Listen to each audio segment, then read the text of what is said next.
Welcome back to Cryptopia, where we go over the wet and wild happening in NFT land. So over the weekends, I like to go over NFT news and just sort of catch up on kind of where the market is right now. But we all know that tomorrow is the Super Bowl. I'm joking. I didn't even know that. How to get limited editions Super Bowl NFTs. So they're going to be having a bunch of these. Apparently they already have, and unfortunately they sort of stop tomorrow. But if you are a Super Bowl ticket holder, they will be making or giving away, they'll get a link, and basically every fan gets a NFT of their ticket stub. Apparently ticket stub collecting is sort of a thing that fans do. And so this is just a new way of doing it. And I think it's cool. I think when you integrate this kind of stuff and it's free, it's not, well, I mean, you already pay for the ticket, but still it's like, it's not, nothing scummy or scamozzy as we know there is a lot of that happening in the NFT space. So it's nice that this is sort of just a give back to the fans. The biggest sport event of the year will have a distinctly crypto flavor this weekend. I know they're having a ton of crypto commercials. Not only is the NFL issuing commemorative NFT tickets for every fan who attends the Super Bowl in LA, it will also release a series of unique NFTs from past Super Bowls. So, do I have that link here? There it is. So I know you can come over here and you can sort of place bids on certain things, like you can buy it for like $987. So it's just some cool stuff that is available if you're interested. And you haven't checked it out yet, probably have if you're like a real super fan. But if you haven't and you think it's cool, link in the description down below to their NFL like marketplace where they're selling this stuff. So moving on, we have the Samsung news. So Samsung held an event in the metaverse and it didn't quite go as planned. So Samsung does have their shop 837X, I think it's called, Samsung 837X, a virtual building that Samsung has built on Decentraland that's designed to be a replicant of its flagship New York Experience Center. So what happened is they tried to kind of have, I think it was a reveal of the new Samsung phone. And what happened is like it sort of did not go as planned. People weren't able to get in. They had to jump servers and a lot of people didn't know this. So CNBC and many others struggled to find the building in the first place. And when they did, they weren't able to gain access. So CBC learned a lot of stuff about the NFT or the metaverse, especially Decentraland, because they had to figure out how to actually switch servers and then find the actual building. Well, first find the building, then be able to switch servers so they could find, because when you got there, many of the servers had the doors closed, so you couldn't actually get in. So finally, after jumping servers, they were able to get in. And after doing that, they then had to find the theater section in there, which if I remember when I was in there, it's not exactly labeled.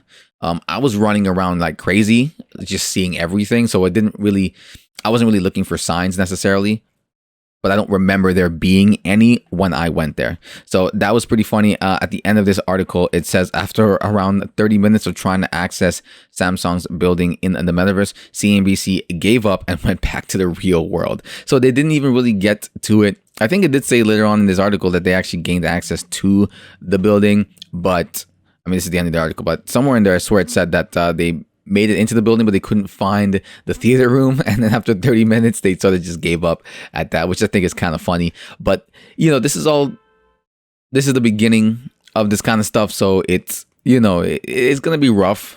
A lot of people were unhappy. A lot of people were tweeting their frustrations. Apparently some YouTuber was able to get in through jumping servers. So it was wild, and it was just, not well constructed from the get-go. But, that's the whole thing. These things we're just trying out the metaverse stuff for the first time. There's going to be some bumps in the road. And I think it's just kind of funny that they gave up. I don't think this is really going to hurt Decentraland or Samsung really at all. It's just a funny story to me anyways. Maybe you think different. Let me know in the comments down below. So the NFTs they bought from this crypto rapper disappeared. Now they want a refund. So if you don't know, this is what's her name? Heather Morgan. So her and her husband ended up trying to launder like billions and billions of dollars worth in looted crypto, as it says at the bottom here. So to the user, ETH Muppet said that they scored a piece of crypto history when they purchased two NFTs from Heather Morgan, the eccentric entrepreneur arrested alongside her husband on Tuesday for attempting to launder 4.5 billion in looted cryptocurrency. But hours later, the NFTs were gone. Essentially, this is an investigation that's ongoing, and OpenSea's NFTs, or the NFTs are on OpenSea, are kind of part of that investigation. But, you know, there's no real saying if it's going to be given back at the current moment. They probably will. I don't think they're just going to take it and destroy them. They should give them back. You did buy them, or they should provide a refund. But ultimately, what this person is saying is that, that's probably worth a lot of money now, considering the story and the history around what happened. And I agree with that. So it's an NFT that you probably could sell for a ton of money now. And you sort of lucked out when you bought, she's not a good rapper at all. If you've heard any of her stuff, she's terrible. You kind of hit the jackpot there a little bit, and it would be nice to be able to capitalize on that when you can. But as it currently stands, OpenSea does not have it out, does not have it available for you to see it even. So you can't even do anything. It's sort of just gone. Hopefully they'll make a statement on this and they'll change it. Maybe they already have and I've missed it. But yeah, that's sort of shitty that you can't really capitalize on it. I hate when websites do this. I'm sure they have their reasons. Again, it's an investigation that's going on. But it kind of reminds me of when Coinbase sort of, what did they do? They you couldn't trade XRP, and you couldn't even move your XRP. If I remember at the beginning when I had some XRP and I'm like, I wanted to move it away into a different exchange and I couldn't move it at all. You still can't trade it, but it is movable as far as I'm aware. I was able to move mine off. So, but at the beginning you couldn't. So it's like they're holding your crypto hostage, and it's like, dude, that's not yours, right? So like you're holding somebody's NFT hostage. It's like it belongs to the person, investigation or nah. It should be theirs to do with what they want. Or at the bare minimum, you should tell them that, hey, right now this is going to be, under investigation, and we kind of have to provide this to the police or the FBI or whoever. But we will be either refunding you back, or we will be providing you the NFT once everything has been settled.